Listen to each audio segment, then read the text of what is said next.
প্রিয় ফেসবুক বন্ধুরা, স্বাগতম। আজকে ড্রাইভিং নিয়ে বলবো। ড্রাইভিং, আমরা যখন গাড়ি চালাই, সামনের গাড়ি থেকে আমার গাড়ির কতটুকু দূরত্ব বজায় রাখা উচিত।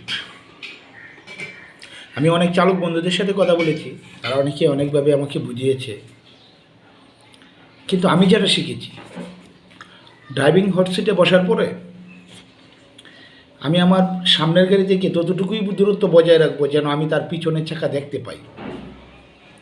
আর যদি আমি পিছনের চাকা দেখতে না পাই, সেই দূরত্বটাই হবে একটা বিপজ্জনক দূরত্ব। যতক্ষণ আমি আমার সামনের গাড়ির পিছনের চাকা দেখতে পারবো, ততক্ষণ পর্যন্তই আমি নিরাপদ অবস্থানে আছি। আমি যে কোনো দুর্ঘটনা থেকে এড়িয়ে যেতে পারবো। ধন্যবাদ। আশা করি বিষয়টা বুঝতে পারছেন।